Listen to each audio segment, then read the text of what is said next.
Warahmatullahi taala wabarakatuh. Alhamdulillah rabbil alamin wa bihi nasta'in ala umuri dunya waddin wassalatu wassalamu ala rasulihil karim wa ala alihi wa ashabihi wattabi'in wattabi'ut tabi'in wattabi'ina lahum bi ihsanin ila yaumiddin. Qala rabbi shrah li sadri wa yassir li amri wahlul 'uqdatam min lisani yafqahu qawli. Subhanaka la ilma lana illa ma 'allamtana innaka antal alimul hakim wa la haula wa la quwata illa billahil aliyil azim. Allahumma faqihna fid din wa 'allimna ta'wil. Amma ba'du.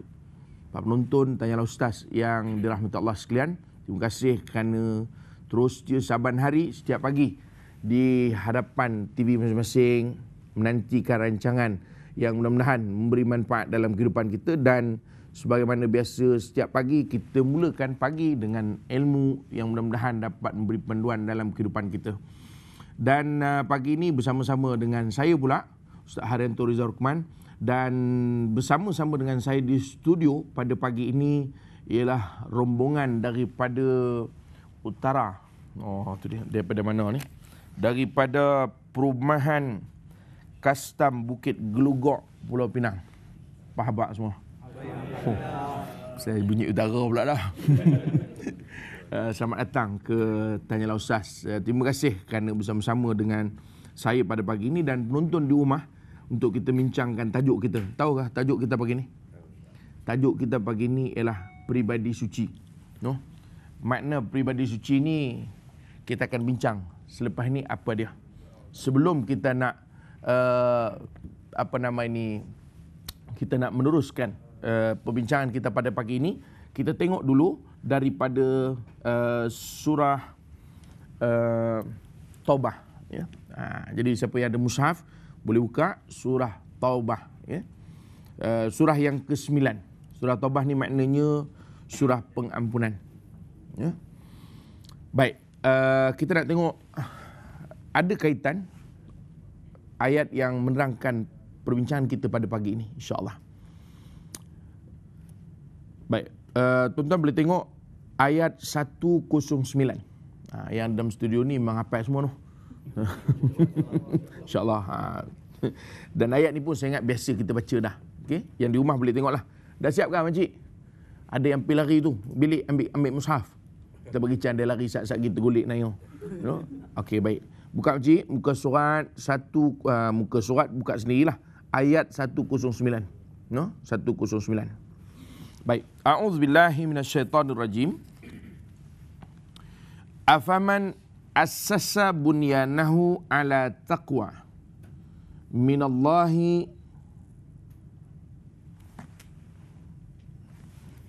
Saya silap tuan-tuan, bukan ayat 109. Kita nak pergi ayat 108. Ya? Letih makcik tengok mana pula ayat 109 ni kita. Tak makcik noh. 108. 108. Sekali lagi saya baca balik. A'udzubillahi minasyaitonirrajim. La takum fihi abada. La masjidun ussisa 'ala taqwa min awwali yaumin ahaqqu an taquma fihi rijalun yuhibbuna ayyatatahharu wallahu yuhibbul mutatahhirin. Sadaqallahul azim. Maksudnya, janganlah kamu sembahyang dalam masjid itu selama-lamanya. Sesungguhnya masjid yang didirikan di atas dasar takwa, yakni Masjid Quba, sejak hari pertama adalah lebih patut kamu bersembahyang di dalamnya. Di dalamnya ada orang-orang yang ingin membersihkan diri. Dan Allah menyukai orang-orang yang bersih. Maha benar firman Allah Subhanahu Wa Taala. Tuan-tuan sekalian, kita ayat ni menceritakan tentang Masjid Quba. Kita bukan nak cerita tentang Masjid Quba, tapi di hujung ayat itu Allah Subhanahu Wa Taala menceritakan tentang Masjid Quba ini suatu masjid yang signifikan pada kita umat Islam. Ya.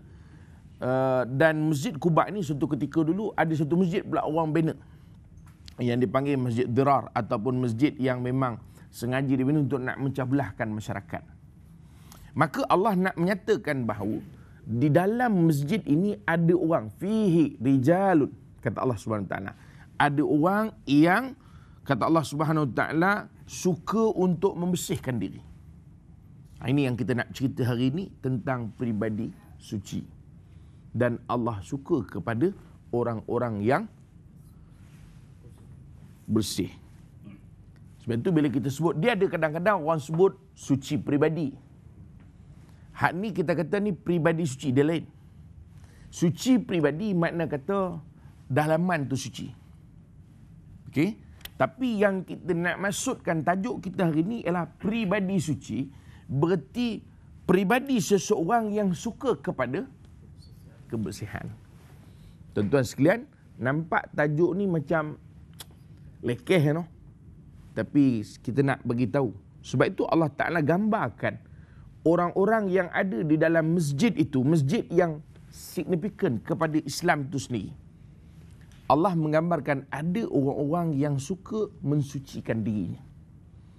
Dan Allah suka kepada orang-orang yang bersih. Jadi ada kaitan langsung di antara kebersihan dengan agama ini sendiri. Ya, sebab itu bila kita kata tentang Islam, dia bukan satu benda yang lekeh bila kita cerita tentang kebersihan. Tapi banyak orang Islam yang memperlekehkan soal kebersihan. Itu pasal yang kita nak bincang tajuk ni. Supaya apa? Supaya orang jangan tersilap. Seolah-olah orang tak perasan bahawa kebersihan itu adalah sebahagian daripada Islam. Tapi hari ni pasal kita dalam program Tanyalah Ustaz. Jadi program Tanyalah Ustaz dia tak jadi kalau orang tak tanya. Dan saya dipahamkan orang daripada custom Bukit Gelugok ni memang daripada semalam lagi tak tidur buat soalan tu. Baik, jadi kita beri ruang seluas-luasnya untuk yang di studio lah. Yang di rumah dengar je soalan. Ya? Baik, silakan tuan. Bismillahirrahmanirrahim. Assalamualaikum warahmatullahi wabarakatuh. Assalam. Nama saya Haji Ramzan bin Mustafa dari Perumahan Kastam Bukit Gelugor, Pulau Pinang. Jadi pada pagi ini Datuk, Ya. Ustaz, kami ingin menanyakan satu soalan yang mudah lah. Ya. Yang mana memang kita tahu dikatakan selalu yang kita bisa dengar lah, kebersihan adalah separuh daripada iman. Ya. Jadi untuk soalan seterusnya, jadi bolehkah Ustaz terangkan sedikit tentang apakah kaitan dia kebersihan dan iman? Ya. Itu saja. Terima kasih tuan yang bertanya pada pagi ni. Hak ni memang betul-betul soalan mai daripada dia ni. Tuan-tuan yang dirahmati Allah sekalian, para penonton. Sebab itu bila kita sebut tentang kebersihan, pertama sekali saya nak sebut begini. Nabi SAW menyebutkan dalam sebuah hadis, at-tuhuru syatrul iman. Walau bagaimanapun ulama bersetuju, bila kita selalu sebut an-nazafatu minal iman, dia tidak lari dari segi maknanya, dari segi maksud, itu semua sama. Cuma kadang-kadang ulama-ulama kita tegurkan, kadang kita lupakan dia punya lafaz yang asal. Ya, macam kita kata ni lah, saya datang dari Bukit Gelugor. Satu lagi kita, saya main dari Bukit Gelugor. Sama ke tak sama? Sama je. Dua-dua daripada Bukit Gelugor, dua-dua mari. Kan, dua-dua datang. Cuma dia punya bunyi dia lain. Sebab itu kata para ulama pertama sekali, hadis itu bunyinya ialah at-tuhuru syatrul iman. Kebersihan itu adalah sebahagian daripada iman yang kita sebut selalu. Sebenarnya dia sebut tentang suci. Yang ini ni kita nak sebut agama relitkan di antara bersih dengan iman. Kata para ulama menunjukkan kebersihan itu suatu benda yang besar dalam agama. Kebersihan suatu benda yang besar dalam agama. Dan tuan-tuan berehat seketika, kita sambung balik lepas ni. Belum habis lagi jawab soalan tu. Jangan pergi mana-mana. Ya, kita akan jawab balik selepas daripada kita berehat seketika.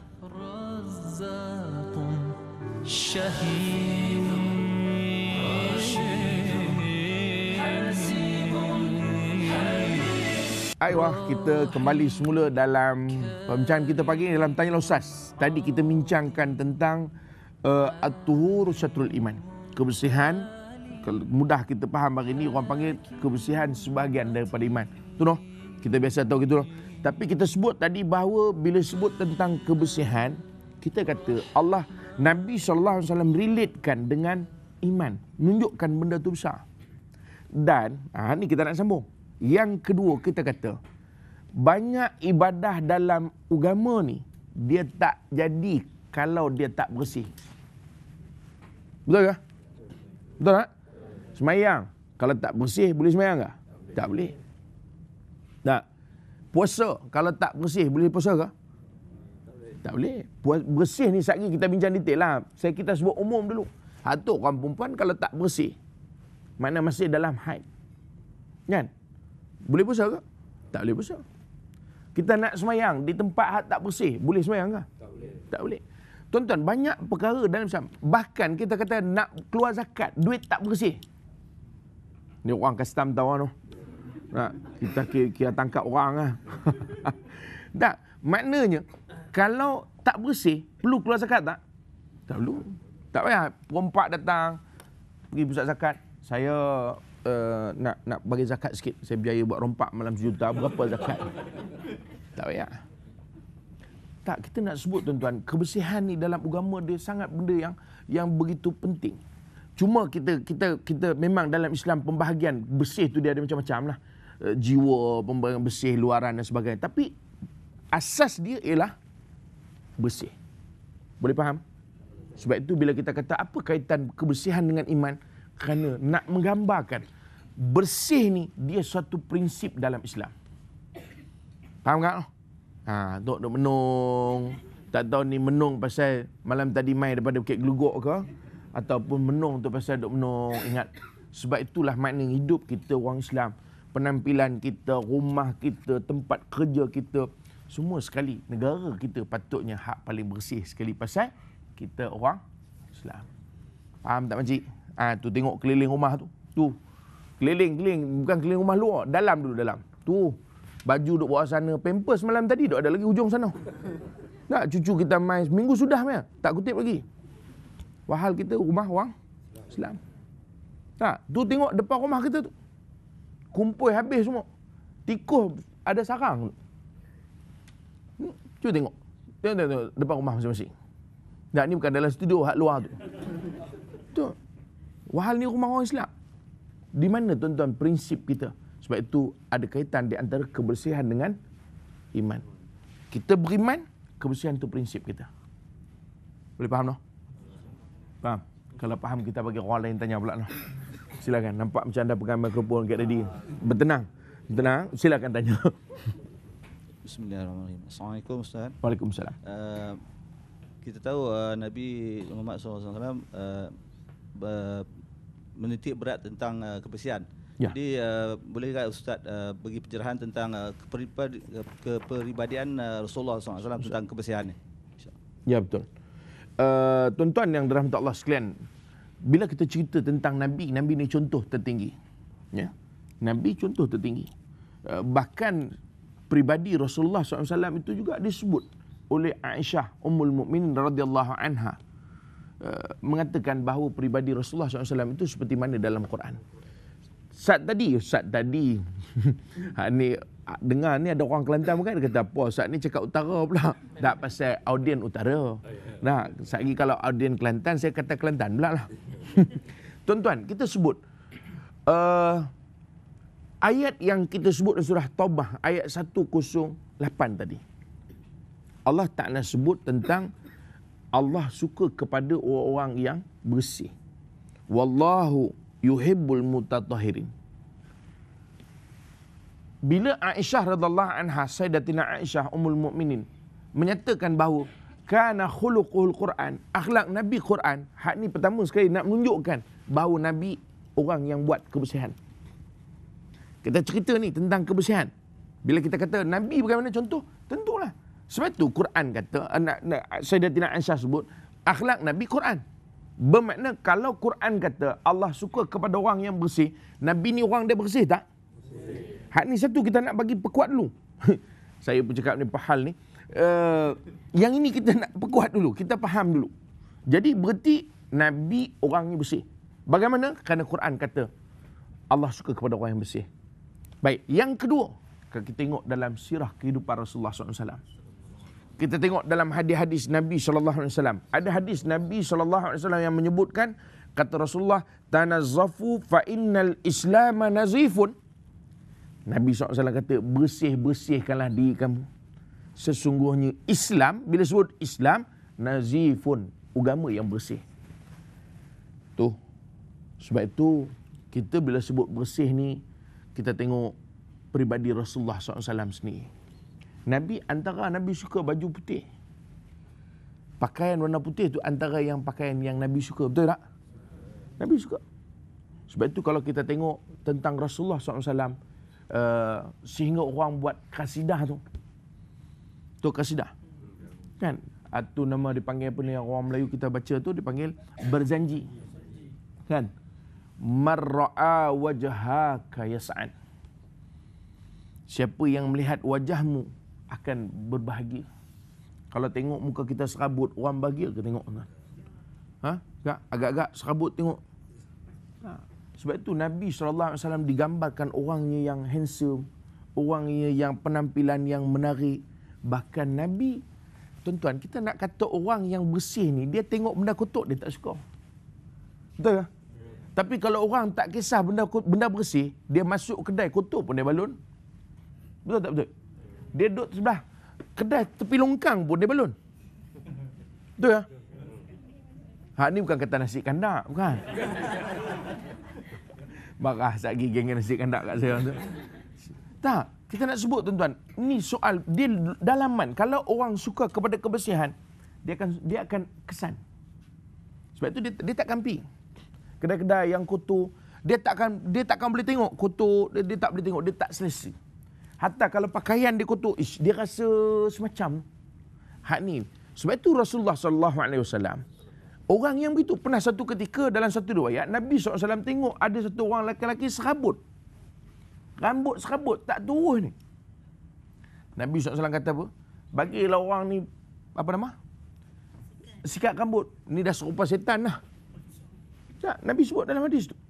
Maknanya nampak macam tak tentu hala.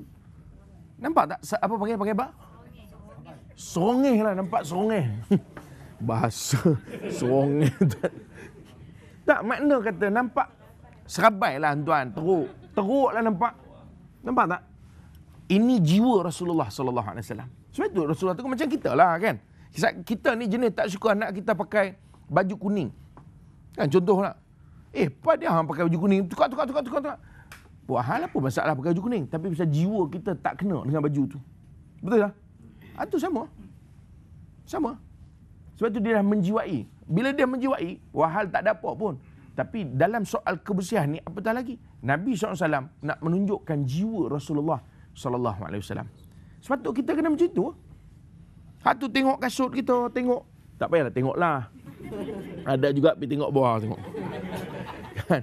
Tak, kita di rumah ni tuan-tuan, kadang orang tengok rumah serabut, dia nak tunggu orang datang. Assalamualaikum.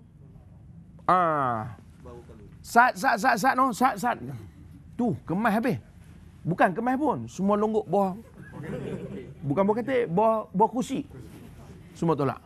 Pasal apa? Masa itu baru nak bersihkan rumah. Tuan-tuan sekalian, ni peribadi Rasulullah SAW.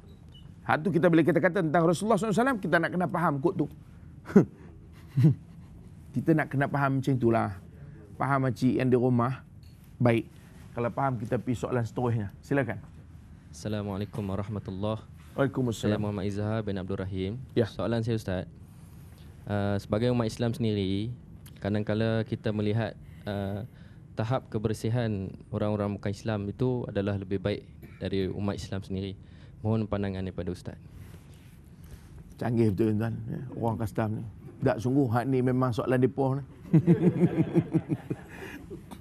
Dia beginilah tuan-tuan sekalian. Kita bukan nak muji orang bukan Islam. Kan? Untuk kita bandingkan dengan Islam tu sendiri. Tentulah tak sesuai perbandingan tu. Betul tak? Kita sepatutnya berbangga dengan agama kita. Tapi dalam satu sudut, sebagai orang Islam, kita sepatutnya melihat dan kita bermuhasabah. Ni kata tadi tu. Kalaulah sekiranya orang bukan Islam itu yang lebih mempraktikkan, ini kita kata. Bukan kita kata Islam tu teruk, tak. Tetapi kita nak kata orang bukan Islam kadang-kadang lebih mempraktikkan kebersihan berbanding dengan kita orang Islam. Tak, maaf nak kata lah, bukan. So saya kata tadi di awal ni, kita bukan nak mengagungkan non-Muslim berbanding dengan orang Islam. Tentulah orang Islam. Kan innamal mu'minuna ikhwatun. Kita orang Islam kan bersaudara. Takkan kita nak pergi angkat orang lain, anak kita tabur. Betul tak? Hang ni betul tak guna, hang bukan anak aku. Tu anak aku. Kan? Tak jadi. Mesti kita macam mana pun, kok mana pun kita akan angkat anak. Tapi tuan-tuan, kita nak sebut. Dalam konteks ini kita kena tengok hakikat dia. Sebab itu kata seorang ulama, saya terlupa nama dia, tapi saya ingat Syekh Abdul. Dia pergi pula. Dia pergi ke Perancis. Kok mana pula boleh tumbuh perlih begini. Dia pergi Perancis. Tuan-tuan, tak apalah perlih pun tak apalah kot kan. Dia bersih juga. Tak pasal bunyi utara tu pergi perlih tu. Dia pergi Perancis, tuan-tuan. Pergi Perancis. Dia balik, dia kata, aku lihat Islam tetapi aku tidak melihat orang Islam. Bila aku balik Mesir, tahu Mesir? Aku lihat ramai orang Islam tapi aku tidak melihat Islam. Tuan-tuan, pergi sana tak nampak orang Islam tapi Islam tu nampak. Balik negara orang Islam, nampak ramai orang Islam. Tuan-tuan, kita berehat seketika. Kita akan sambung balik selepas pada ni. Bertenang, Ustaz.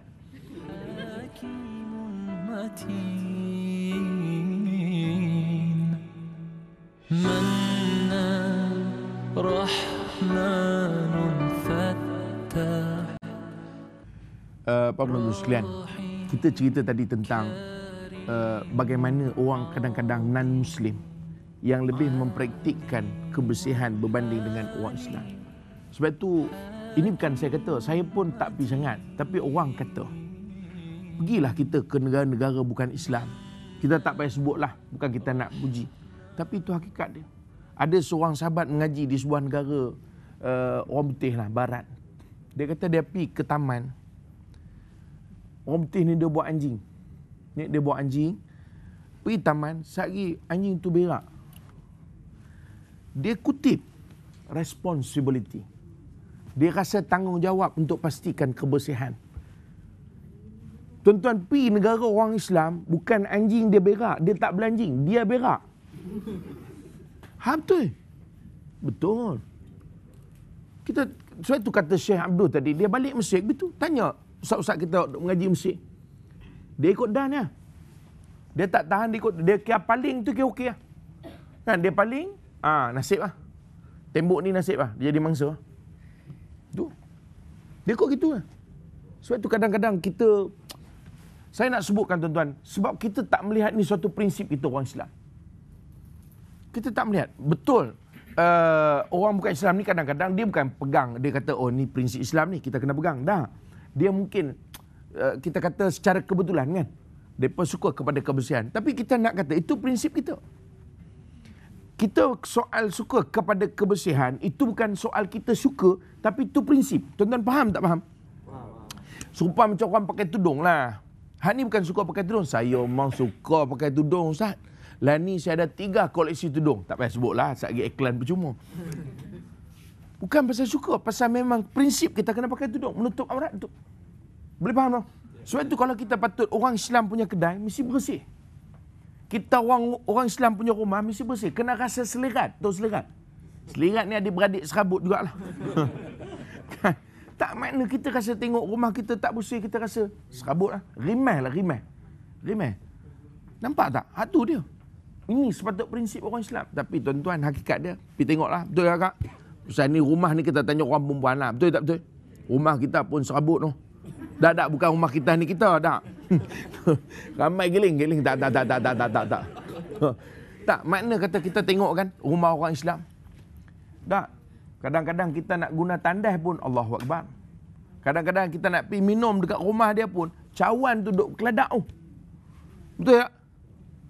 Bukan kita nak condemn, bukan Nabi SAW, kita tak usah ceritalah soal kehidupan orang tu Ustaz. Tak, Nabi kehidupan bagaimana? Nabi bukan hidup zaman milenium, ada Queen Anne punya pinggan mangkuk semua tu, tak ada. Tapi kita tak pernah dengar kata bunyi Nabi SAW mengamalkan cara hidup kotor. Semua boleh faham? Ni. Sebab itu sebenarnya itu prinsip kita. Orang bukan Islam, non-Muslim barangkali kebetulan jiwa dia suka kepada benda bersih. Tapi kita orang Islam sepatutnya bukan kebetulan, tapi memang prinsip. You are Muslim. If you are Muslim, you should like. Understand? Saya kalau marah memang cakap orang putih kak. Baik, kita beri soalan lain. Seterusnya pada yang nak bertanya. Silakan, mana nak tanya? Ya, silakan. Bismillahirrahmanirrahim. Assalamualaikum warahmatullahi wabarakatuh. Assalamualaikum. Saya Siti Zawiyah binti BS Babu. Ya. Saya nak tanya Ustaz, kalau kita sebut bersih, dia berkaitan dengan wangi, bersih dan wangi. So adakah guideline yang boleh kita ikut untuk memenuhi apa dia bersih dan apa dia wangi? Terima kasih Ustaz. Terima kasih kak. Biasanya begitulah bila kita sebut bersih, makna wangi itu termasuk dalam bersih. Jarang orang bersih, tengok smart, sekali bau, ya Allah, bau bangkai. Tak ada. Tak ada lah, saya rasa tak jumpa. Biasanya itu sebahagian daripada kita kata ciri-ciri bersih lah. Cuma kadang-kadang dia begini, pertama sekali kita untuk berwangi-wangi ni memang disuruh. Di antara sunnah Nabi SAW, berwangi-wangi. Kan? Tapi cuma kadang-kadang ni kita kata ada orang dia terlebih wangi. Kita terbalik, patut orang laki-laki ni kena wangi sungguh. Kita terbalik, orang perempuan terlebih wangi. Kadang orang perempuan ni tu, dia duduk kat kursi ni kak, kan? Kita balik dah, kursi tu wangi. Tu dia. Betul? Tapi kita orang laki-laki, kursi tu wangi, kita duduk hilang wangi kursi tu. Dah contoh bang. Marah orang custom. Tak, kita nak kena faham. Rasulullah SAW dia beri contoh begitu. Sepatutnya kita memang wangi-wangi. Cuma kalau kita kata guideline ni, saya ingat untuk orang lelaki tak ada masalah. Jarang orang lelaki bila pakai minyak wangi ni menggairahkan orang lain. Dia tengok kita begitu. Kita kata, apa hal ni awak tengok saya macam ni? Tak tahu lah, saya bawa awak punya minyak wangi ni lain macam lah kata dia. Jarang, betul tak no? Jadi jarang tu kalau ada teruk perempuan tu masalah tu.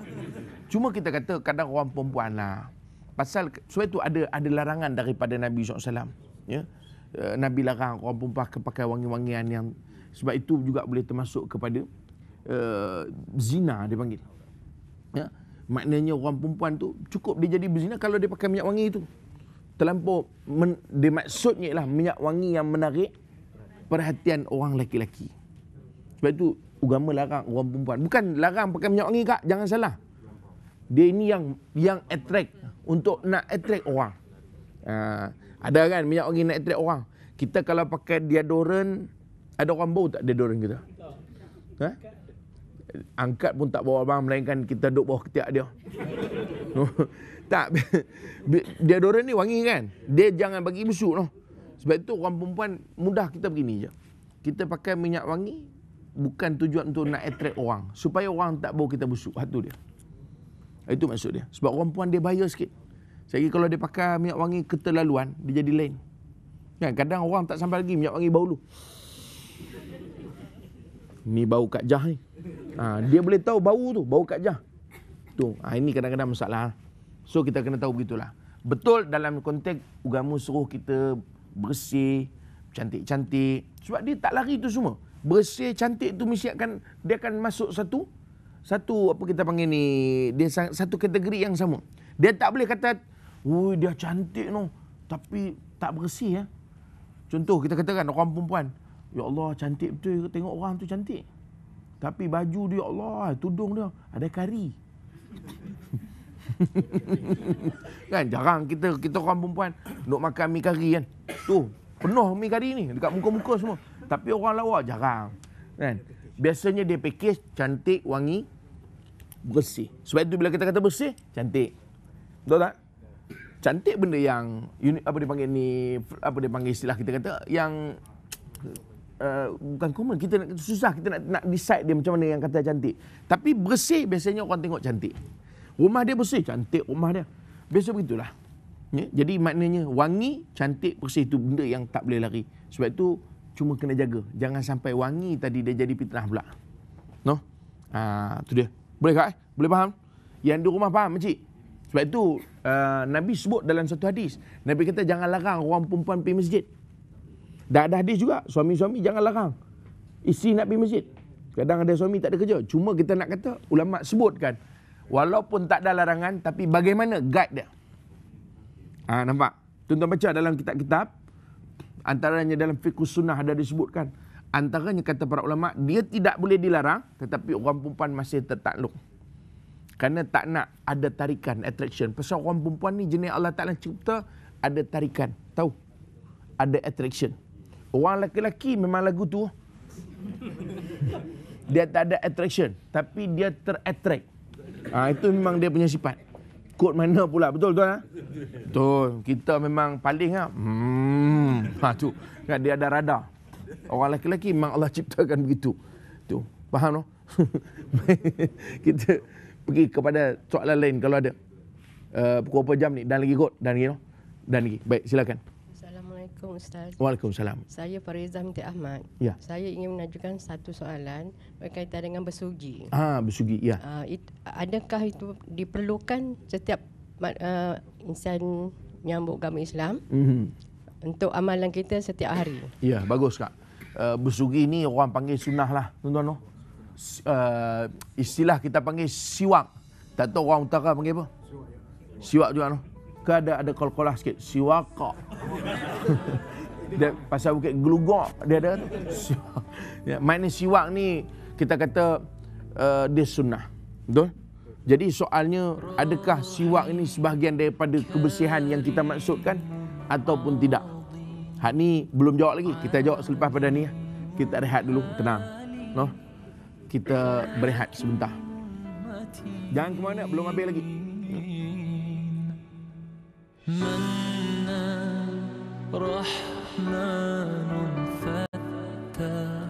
Siwak. Siwak ni orang panggil siwak, orang panggil bersugi. Lah ni kita panggil berugigi. Tu dia. No? Sama belaka semua tu. Jangan tuan salah faham pula. Siwak, bersugi, berugigi. Semua benda yang sama. Atau kita panggil membersihkan gigi. Tu semua benda dia. Cuma dari segi istilah dalam fiqh dia panggil siwak lah. No? Dan kita ingat bahasa Melayu pun orang duk panggil siwak juga sekarang ni. Baik, cuma soalnya adakah siwak ni sebahagian daripada kebersihan kita kata tadi? Tuan-tuan, kita kata tadi kebersihan siwak ni makna dia membersihkan gigi. Sebab itu kita tengok Allahu Akbar, cantik betul Islam ni. Siwak ni bila kita kata sunnah, tu benda Nabi buat. Betul tak? Makna Nabi juga nak mengajarkan. Memang ada hadis Rasulullah SAW sebutkan ya, dalam suatu hadis. Kata Rasulullah SAW, ya, "Lau la an asyqa ala ummati au ala nasi la amartuhum bisiwaki ma'a kulli salatin." Kata Rasulullah SAW, kalaulah tidak memberatkan, menjadi sesuatu yang berat. Laula an asyqa ala ummati, yang boleh memberatkan atas umatku atau pada manusia. Kata Nabi SAW, la amartuhum, niscaya aku akan wajibkan mereka untuk bersiwak, bisiwaki, ya? Untuk bersiwak pada setiap kali semayang. Nampak tak? Nak menunjukkan bahawa walaupun konteks perbincangan itu berkenaan dengan ialah siwak ni berkenaan dengan gigi, tapi kita nak sebut bagaimana Islam dia apa dia panggil ni, dia sangat menitik beratkan soal kebersihan tu. Bayangkan tuan-tuan. Sebab itu dalam satu hadis Nabi SAW sebut tentang orang yang mandi. Nabi bagi perumpamaan orang yang wuduk dengan orang yang mandi. Betul tak? bila Nabi kata, bagaimana pandanganmu tentang orang yang mandi 5 kali sehari? Di belakang rumah dia ada sungai, dia mandi 5 kali sehari. Bersih tak orang ni? Kan Nabi nak cerita tu. Sebab tu orang yang solat. Sebab tu dalam solat dia berwuduk. Betul tak? Wuduk ni tuan-tuan, itu syarat semayang. Betul tak? Wuduk syarat semayang. Tapi jangan wuduk ni tuan-tuan faham wuduk saja. Sebab tu yang kalau kita tengok orang semayang, tapi dia faham wuduk tu wuduk saja. Dia jaga semayang, rajin semayang. Tapi dia bersih tak? Tak bersih. Bersih apa? Pasal dia faham wuduk tu wuduk. Dia tak faham prinsip wuduk tu. Apa yang agama nak maksudkan? Betul ulama kaji. Sama juga siwak. Bukan soal siwak tu sunnah saja. Tak. Betul. Kadang siwak bubur kayu sugi tu. Bagus. Hak tu paling sunnah lah. Menepati sunnah. Pasal apa? Pertama, bersiwak, membersihkan gigi. Sebab itu orang gosok gigi pun dia dapat sunnah siwak juga. Pasal perbuatan membersihkan gigi, itu sunnah. Yang kedua, menggunakan kayu sugi. Jadi kita menggunakan ekstrak kayu sugi ya. Nah, jadi ada bezalah orang guna buruh gigi dengan kayu sugi. Yang kedua, kayu sugi itu pasal Nabi SAW guna kayu sugi. Bukan kita kata bersugi dengan kayu sugi saja, tak. Tapi kita kata kerana dia mengikut perbuatan Nabi SAW tu, tentulah lebih berbeza dengan orang lain. Jadi kita kata tadi, dia bagus. Tapi dia faham kayu sugi itu tuan, hanya bubur dalam poket untuk bersugi. Tapi penampilan dia bagaimana? Tu baju kotor. Kan? Baju kotor, pakaian kotor. Nampak tak? Dia kontra. Sedangkan prinsip Islam nak mengajarkan satu perkara, kita berwuduk ni nak pesan pada orang masjid, orang surau ni. Hak rajin semayang, rajin ke masjid, rajin. Ni nak bagi tahu kita biar bersih. Kerana itu prinsip kita. Biar kita nampak cantik, biar nampak elok. Semua penampilan kita biar melambangkan sesuai dengan apa yang kita buat. Berwuduk tadi, bersugi tadi. So, bersugi itu memang sunnah dan bukan hanya sekadar untuk semayang, tetapi itu prinsipnya supaya jagalah kebersihan gigi dan mulut. Ini kadang-kadang sengih tu. Kelabu gigi tu. Tak betul. Kadang-kadang cili pun ada. Saya ada cili tak? Tak ada. Tak betul. Kadang-kadang kita orang nak bercakap dengan kita, kan bercakap ni orang tengok mulut kan? Tengok. Sebab tu kenapa sunnah tu suruh bersugi tu. Sebab kita membersihkan gigi kita sentiasa. Jadi kalau bercakap dengan orang, senyum tu. Ini senyum 4 cili. Faham tak? Dah, kita kata macam geli ya Ustaz. Geli pada dia. Memang benda ni kita nak kata. Sebab itu yang Nabi suruh kita bersugi. Faham? Faham? Baik, kalau faham kita bagi soalan lain lah. Pasal banyak lagi nak tanya nampak tu. Masa dah nak habis tu. Silakan. Assalamualaikum Ustaz. Waalaikumsalam. Saya Nursiah binti Muhammad. Ya. Ingin mengajukan soalan pada Ustaz. Seperti yang kita tahu, Islam menuntut kepada kebersihan. Jadi saya minta penjelasan dari Ustaz tentang perbezaan suci dan bersih. Terima kasih. Baik, terima kasih Kak. Cantik soalan tuan. Bersih suci. Kadang orang confuse dua ni. Ada orang rasa bersih tu suci. Betul ke? Dia begini, tengok sepel dia. Setiap yang suci bersih. Faham? Setiap yang suci bersih. Setiap yang bersih belum tentu suci. Faham ke tak faham tak tahulah makcik kat rumah tu. Giling kepala, pening aku mengaji hari ni kata dia. Bertenang makcik. Pakcik dengar ni. Setiap yang suci bersih. Setiap yang bersih belum tentu suci. Lah ni makcik, tengok lantai rumah. Tengok lantai rumah. Lantai rumah. Bersih tak? Kira-kira bersih lah. Tak ada abuk, tak ada apa semua kan? Tak ada. Okey. Suci tak? Belum tahu lagi. Tengok. Barangkali lantai rumah makcik ni semalam cucu mai. Dia kencing situ. Makcik tak basuh pun. Dia kering je. Semalam kencing, kering gitu lah. Sekarang kita tengok bersih tak? Bersih. Tapi suci tak? Tak suci. Hak tu kita kata bersih belum tentu suci. Tapi suci bersih. Sebab itu hari ni orang pakai bersih dan suci. Sebenarnya tak payah. Suci je cukup. Sebab itu bila diterjemahkan at-tuhuru syatrul iman, sebagian ulama kata dia bukan nazafah. Dia bukan kebersihan. Dia panggil apa? Kesucian. Bersuci itu. Kerana suci itu terangkum dalam dia bersih. Boleh faham tu? So kita orang Islam, kita bukan pentingkan bersih saja, tapi suci. Sebab itu pakaian kita kak, pakaian. Bangun sikit lah, sakit bungo. Pakaian kita ni. Kan? Pakaian kita bersih. Betul lah? Tapi suci tak? Tengok basuh dengan apa kak? Ni anak kita, baby pun masuk sekali baju dalam kita punya mesin basuh. Nak senang kan? Lah ni kan ada mesin basuh terus kering. Atau baru saya dengar kawan saya nak pergi beli, dia siap bukan lipat, dia siap gosok. Ada baru. Ada lagi baru yang nak buat, dia orang duk buat ni, dia terus pakai kan. Punya kita nak senang tu. Tuan-tuan, orang masuk baju dalam mesin basuh. Tahu-tahu kering. Cara basuh bagaimana? Bersih memang bersih, wangi. Wangi. Mengekalkan baunya. Kan iklan gitu kan. Tapi soalnya bersih. Bersih? Suci? Belum tahu. Mungkin kita campur dengan baju anak kita, tuan-tuan, yang kencing kita tak bilas pun dulu. Kita tak bersihkan najis, baju kita bersih, jarang kita kencing dan seluar. Sebab kita orang tua. No. Kita campur dengan baju anak tadi, kencing dan seluar. Bernajis tak semua sekali? Bernajis. Kita bukan kata basuh dalam mesin basuh tu bernajis. Tapi cara membasuh. Tapi keluar-keluar bersih tak? Bersih. Kan orang bau lagi. Ini bau. Tak boleh sebut lah. Kan? Jadi maknanya, tuan-tuan, bersih tapi belum tentu suci. So kita kena faham. Kita nak kena suci bang. Bukan bersih semata-mata. So suci, kalau pakaian kita suci, makna boleh buat solat. Itu maksud dia. Diri kita pun sama juga. Bukan bersih je. Ni letak lotion ni, krim. Tapi najis duk ada kat tangan. Boleh? Boleh faham ke tak faham? Kita bagi soalan lain. Saya tak dah ni. Mana nak tanya? Sila tuan. Assalamualaikum Ustaz. Waalaikumsalam. Saya Muhammad Ridauddin bin Jamaluddin. Ya.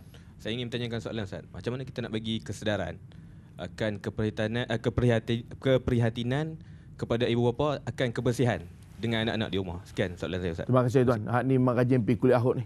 Tuan-tuan, dia punya tanya tu memang tanya sungguh. Tuan-tuan, ini satu masalah kita mak bapak. Ni kita kata tadi di awal. Kadang-kadang kita tak menjiwai soal bersih tu. Sebab tu ada orang, tuan-tuan, minta maaf sebut lah. Ada orang, dia di rumah, dia buat kita tak kisah lah. Dia tak kisah. Kadang-kadang anak keluar masuk bilik air apa semua, dia tak perhati pun. Dia buat najis ke tak buat najis lah. Kadang mak nak ceng kan anak dia. Nak shu kata dia. Abi. Budak tu punya jeceh tu, air tak perasan. Kita buat tak tahu je, tak kisah. Sebab kita anggap, biarlah, budak. Bukan soal itu. Tetapi soalnya, ini yang kita faham tadi, soal kebersihan. Jadi kadang-kadang ada orang, dia anggap, tak apa. Dia tak kisah, biarlah. Kan, dia tak pernah nak fikir soal kebersihan itu dalam konteks yang Islam fikir. Tuan-tuan faham tak? Dia nampak kebersihan pada tanggapan dia, asalkan tak nampak najis tu seketul. Kan? Itu bersih lah tu. Macam ada harapan. Nanti balik tengok balik kita ni. Sama-sama perhati tengok anak-anak kita, cucu kita. Ya? Hatta kita sendiri. Kadang-kadang hak ni kita tak kisah pun. Ya? Kadang-kadang kebersihan ni tuan-tuan, sedangkan itu sebagai prinsip dalam kita umat Islam. Tuan-tuan sekalian, kita dah sampai penghujung. Penghujung makna dah habis ni. Kan? Makna kata kita tak boleh nak bincang lagi dah. Saya nak buat kesimpulan yang sikit pagi ni. Tapi tuan-tuan jangan risau. Besok kita ada jumpa lagi. Jangan ke mana-mana. Ya? Jangan ke mana-mana. Besok kita akan jumpa lagi. Cuma sebagai kesimpulan perbincangan kita pagi ni. Tuan-tuan, saya nak dapat highlightkan balik satu benda cukup lah. Supaya kita pegang. Bila kita sebut Islam bersih. Boleh tak? Bila kita sebut Islam, we are Muslim. So kita orang yang bersih. Jaga kebersihan kerana itu sebahagian daripada agama ini sendiri. Mudah-mudahan semua sekali kita yang di rumah, yang mendengar pagi ini di studio, kita memastikan kehidupan kita, diri kita, keluarga kita, rumah kita, masyarakat kita. Lebih penting, tuan-tuan, saya nak sebut surau dan masjid kita. Yang ni jangan risau, kita akan bincang besok. Sabar, tenang, kita baca doa dulu. Ya, tak habis-habis kita bincang ni. A'udzubillah minasyaitonirrajim. Bismillahirrahmanirrahim. Alhamdulillahirabbil alamin wassalatu wassalamu ala asyrafil anbiya wal mursalin wa ala alihi washabbihi ajmain. Allahumma ja'al jam'ana hadza jam'al marhuma wa tafarruqana min ba'dihi min tafarruqan ma'suma. Allahumma arinal haqqa haqqa warzuqna ittiba'ah wa arinal batila batilan warzuqna ijtinabah. Allahumma ja'alna minat tawwabin wa ja'alna minal mutatahhirin. Allahumma ja'alna minat tawwabin wa ja'alna minal mutatahhirin. Allahumma ja'alna minat tawwabin wa ja'alna minal mutatahhirin. Sallallahu alaihi wasallam Muhammad wa ala alihi washabbihi ajmain. Walhamdulillah rabbil alamin. InsyaAllah kita akan jumpa lagi pada esok pada episod yang kedua. Jangan ke mana, terus berada di depan TV masing-masing.